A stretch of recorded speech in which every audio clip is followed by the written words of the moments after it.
देशवासियों,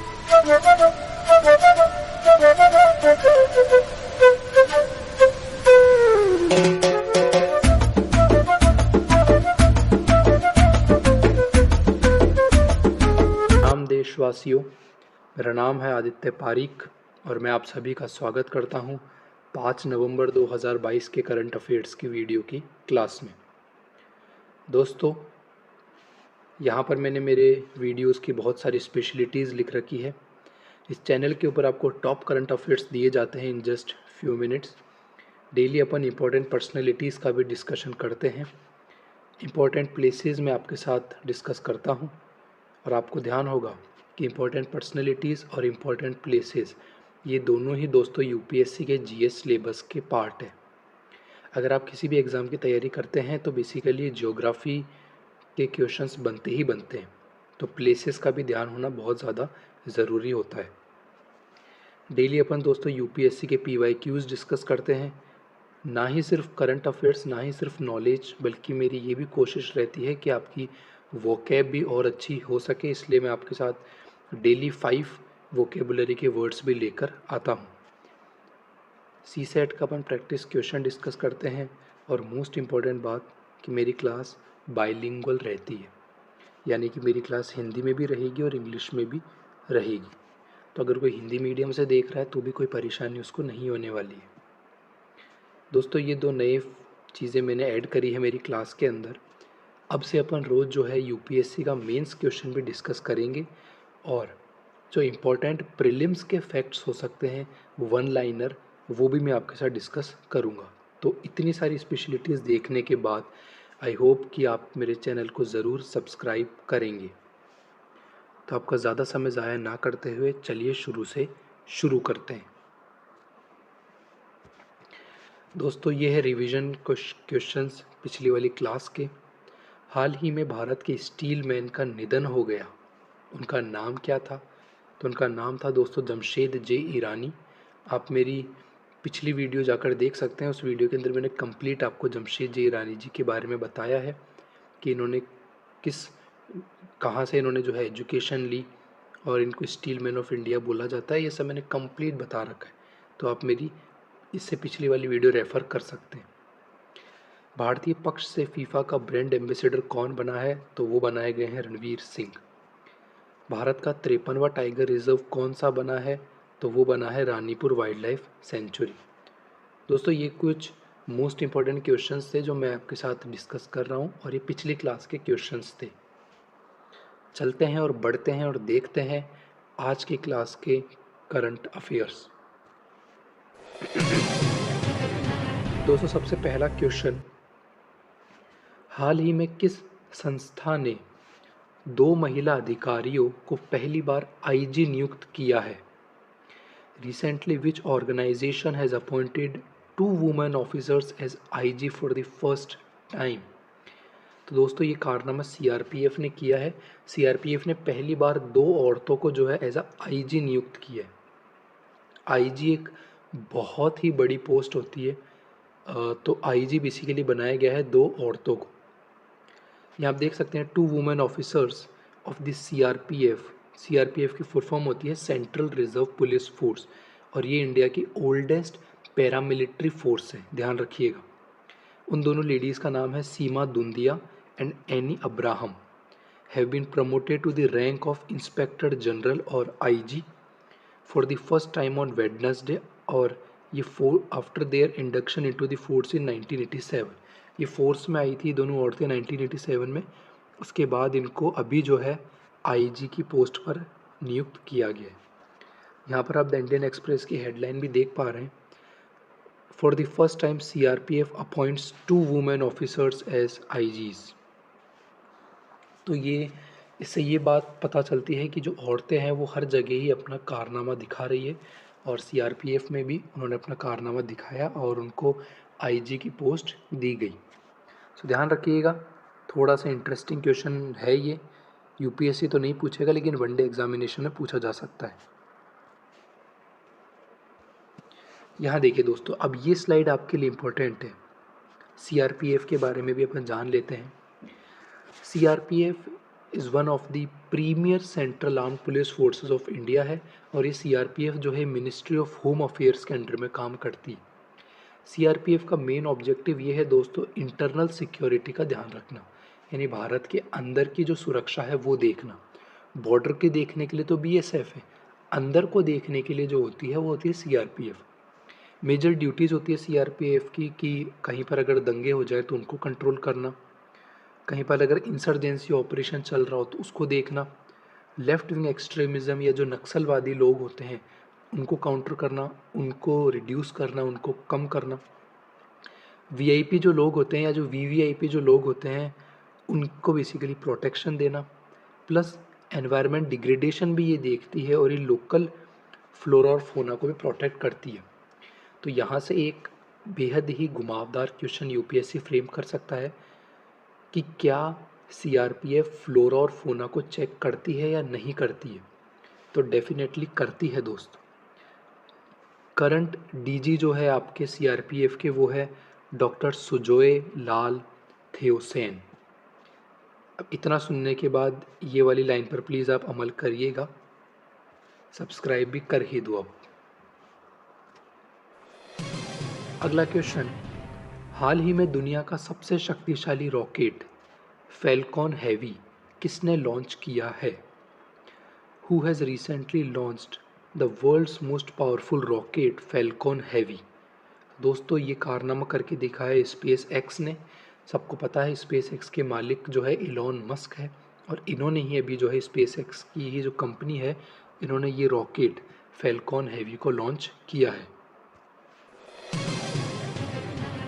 अगला क्वेश्चन, देश का पहला डॉक्टर राजेंद्र प्रसाद पुरस्कार किसे दिया गया है?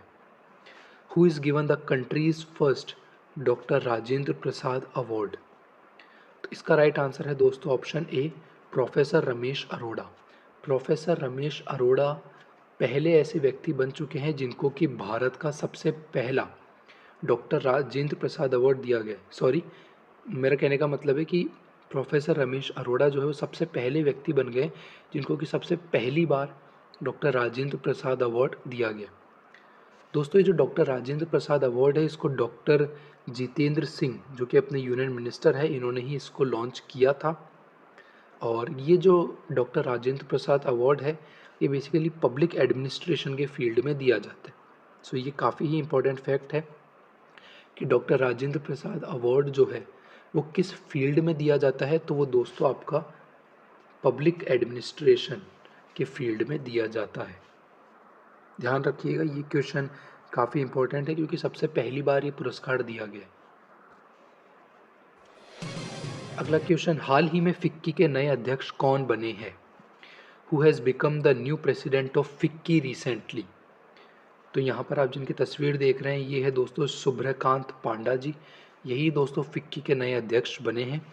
यहाँ पर आप सीएनबीसी की हेडलाइन भी देख पा रहे हैं। एमडी सुब्रकांत पांडा जी ने सक्सीड किया है संजीव मेहता जी को और संजीव मेहता जी की जगह लेते हुए फिक्की के नए अध्यक्ष सुब्रकांत पांडा जी बन चुके हैं। Collins dictionary word of the year किसे चुना गया है? ये क्वेश्चन दोस्तों आपका वनडे एग्जामिनेशन के लिए पूछा जाने वाला है, प्लीज़ इसको ज़रूर नोट डाउन करें। Who has been voted Collins dictionary word of the year? तो इसका राइट आंसर है दोस्तों परमा क्राइसिस। परमा क्राइसिस को जो है वो Collins dictionary word of the year चुना गया है।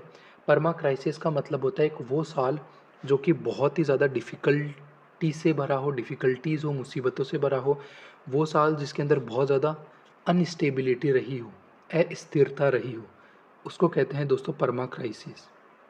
तो ये वर्ड चुना गया है बेसिकली कॉलिंस डिक्शनरी ने वर्ड ऑफ द ईयर। और सही बात भी सही है दोस्तों, अपन ने रशिया यूक्रेन का वॉर देखा, ये भी एक बेसिकली अनस्टेबिलिटी ही थी। फिर अपन ने जो है कोविड-19 को देखा, ये भी एक अनस्टेबिलिटी ही है। पूरे वर्ल्ड के अंदर इन्फ्लेशन बहुत ज़्यादा तेज़ी से बढ़ रहा है, ये भी एक अनस्टेबिलिटी है। तो इन्हीं सब चीज़ों को देखते हुए word of the year permacrisis चुना गया है। अगला क्वेश्चन, राष्ट्रपति द्रौपदी मुर्मू ने भारतीय जनसंचार संस्थान के परिसर का उद्घाटन कहाँ किया है? Where has president Draupadi Murmu inaugurated the campus of Indian Institute of Mass Communication. तो हाल ही में ही द्रौपदी मुर्मू जी ने IIMC का जो कैंपस है उसको बेसिकली इनॉग्रेट किया है आपका ऐज़वाल के अंदर। आप देख सकते हैं ये एक न्यूज़पेपर की हेडलाइन है, president Draupadi Murmu virtually inaugurates Indian Institute of Mass Communication at Mizoram university ऐज़वाल।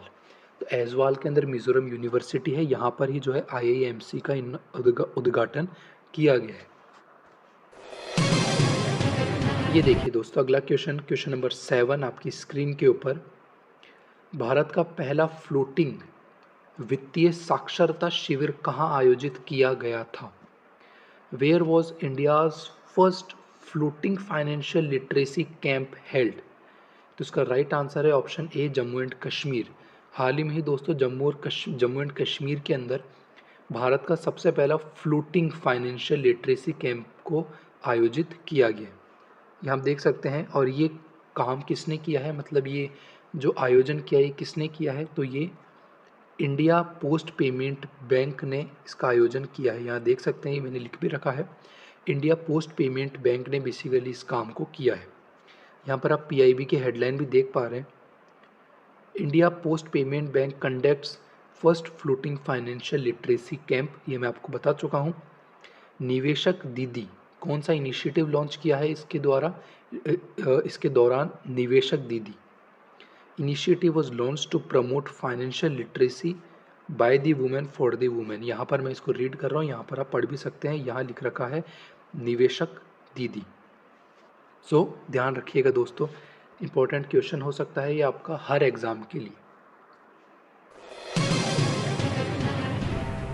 अगला क्वेश्चन, 41वां अंतर्राष्ट्रीय पुस्तक मेला कहाँ आयोजित किया जा रहा है? Where is the 41st international book fair being organised? तो दोस्तों 41st बुक फेयर जो है वो आपका शारजहाँ के अंदर ऑर्गेनाइज किया जाएगा। शारजहाँ जो है वो बेसिकली यूनाइटेड अरब एमिरेट के अंदर एक सिटी है शारजहाँ, ये दिखवा रहे हैं, यही है दोस्तों शारजहाँ। ये एक न्यूज़पेपर की हेडलाइन है कि जो 41st एडिशन है इंटरनेशनल बुक फेयर का वो होगा शारजहाँ के अंदर। अब दोस्तों क्लास के शुरुआत में ही मैंने आपको बताया था मेरी क्लास में बहुत सारी चीज़ें मैं डिस्कस करता हूँ, तो चलिए अपन जो है पर्सन इन न्यूज़ डिस्कस करते हैं। आज की हमारी जो पर्सनैलिटी चर्चा में बनी हुई है उनका नाम है ईला भट्ट। ईला भट्ट जो है, इनकी यहाँ आप जिनकी तस्वीर देख रहे हैं यही है दोस्तों ईला भट्ट। इनकी हाल ही में ही डेथ हो गई, और ये एक वुमेन एम्पावरमेंट का काम करती थी। इन्होंने बेसिकली इनके बहुत सारे कॉन्ट्रीब्यूशंस है, लाइक इनको जो है ये रेसिपिएंट है पद्म भूषण अवार्ड की, रमन मैग्सेसे अवार्ड की। उसके बाद दोस्तों इन्होंने एक ऑर्गेनाइजेशन को भी फाउंड किया जिसका नाम है सेवा, सेल्फ एम्प्लॉयड वुमेन एसोसिएशन। उसके बाद दोस्तों इन्होंने एक कोऑपरेटिव बैंक्स को इस्टेब्लिश किया ताकि जो है वुमेन को लोन दिया जा सके। और इसके बाद दोस्तों इन्होंने फाउंड किया, या एक को फाउंडर थी वुमेन वर्ल्ड बैंकिंग की। तो इतने सारे दोस्तों इनके मेजर कॉन्ट्रीब्यूशंस रहे हैं ईला भट्ट जी के, जिनको अपन ने खो दिया है। तो ये आपका इंपॉर्टेंट पर्सनैलिटीज़ का टॉपिक बन सकता है UPSC के GS के सिलेबस से। दोस्तों अब अपन चर्चा कर लेते हैं प्लेसेस इन न्यूज़। तो आज की हमारी जो प्लेस इन न्यूज़ है वो है इथियोपिया। इथियोपिया की कैपिटल है एडिस अबाबा। इथियोपिया जो है वो हॉर्न ऑफ अफ्रीका के पास लोकेटेड है। देखिए ये जो मैं ब्लैक कर रहा हूँ, this is known as Horn of Africa, ठीक है। और यहाँ है दोस्तों इथियोपिया। इथियोपिया की कैपिटल है एडिस अबाबा। ये एक लैंडलॉक्ड कंट्री है। लैंडलॉक्ड कंट्री का मतलब होता है कि वो देश जो कि चारों तरफ से ज़मीन से घिरा हुआ है, जिसके आसपास पानी का नामो निशान नहीं है, तो ये एक लैंडलॉक्ड कंट्री है। इसके जो प्रेसिडेंट है वो है साहले वर्क ज़ुएदे। तो यहाँ आप देख सकते हैं ये है दोस्तों इथियोपिया। ये है गल्फ ऑफ एडन, ये है रेड सी। इसके बॉर्डरिंग नेशंस आपको दिख रहा होगा, ये है जिबूटी, सोमालिया, केन्या, उसके बाद युगांडा, साउथ सुडान, इरिट्रिया। ये कुछ बेसिकली बॉर्डरिंग कंट्रीज़ है इथियोपिया की। दोस्तों ये है UPSC का PYQ क्वेश्चन। बोल रहा है कंसिडर द फॉलोइंग फिनोमेना। आपको तीन फिनोमेना दिए गए होंगे। आपको बताना है कि इन तीनों फिनोमेना में से कौन सा फिनोमेना अल्बर्ट आइंस्टीन की जो थ्योरी थी, थ्योरी ऑफ रिलेटिविटी, उससे मेल खाता है। Light is affected by gravity, the universe is constantly expanding, matter wraps its surrounding space time. दोस्तों ये तीनों ही जो स्टेटमेंट्स है, ये तीनों ही जो फिनोमिना है, ये अल्बर्ट आइंस्टीन की थ्योरी ऑफ रिलेटिविटी से मेल खाते हैं, मिलते हैं। तो इसका राइट आंसर हो जाएगा option D, 1, 2 and 3। Light is affected by gravity, right है। यूनिवर्स कॉन्स्टेंटली एक्सपेंड हो रहा है, ये भी राइट है। Matter wraps its surrounding space time, तो ये भी राइट है। दोस्तों ये है सी सेट का क्वेश्चन, आप इसको ज़रूर अटेम्प्ट करिएगा और कमेंट बॉक्स में इसका मुझे आंसर बताइएगा। चलते हैं और बढ़ते हैं और देखते हैं आज के हमारे 5 इम्पोर्टेंट वोकैब।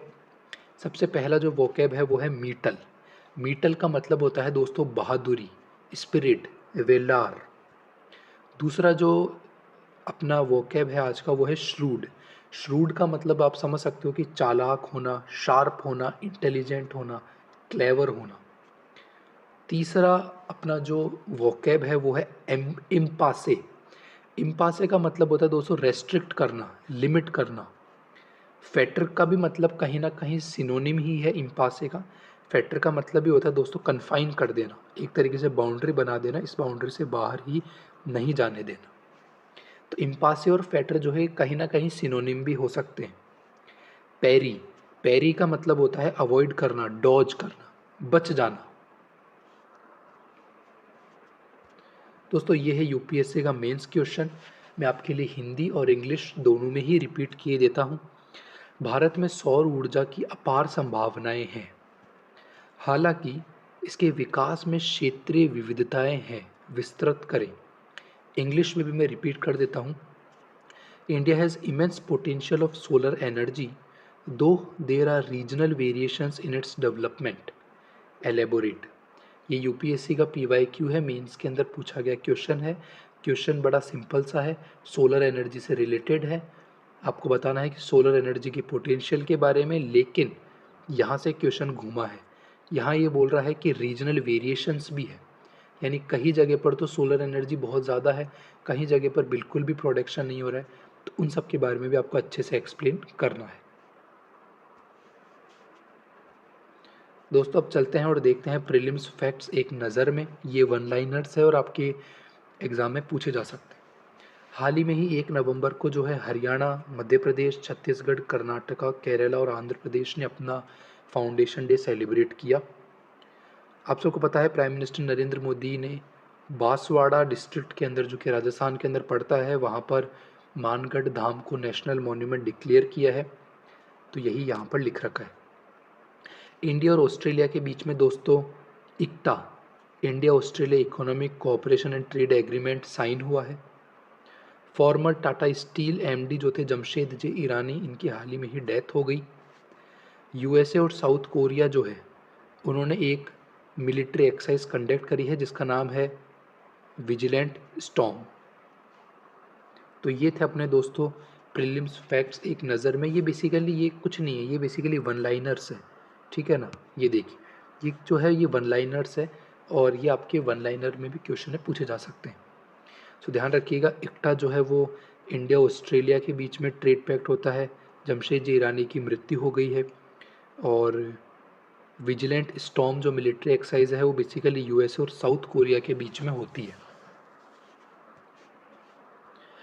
तो दोस्तों आई होप कि आपको सेशन अच्छा लगा होगा, आपको कंटेंट भी पसंद आया होगा। अगर कुछ भी मेरे से प्रॉब्लम हुई या मुझसे अगर कुछ भी दिक्कत हुई तो प्लीज़ कमेंट बॉक्स में मुझे ज़रूर बताएं। मैं पूरी कोशिश करूँगा कि अगली बार उस प्रॉब्लम को, उस गलती को ना करूँ। मेरी आपसे सिर्फ इतनी सी ही रिक्वेस्ट है कि इस चैनल को ज़रूर सब्सक्राइब करें, शेयर करें, लाइक करें और इसी तरीके से अपना प्यार बनाए रहें। मैं आशा करता हूँ आज का दिन आपका शुभ जाए। बहुत बहुत धन्यवाद। जय हिंद।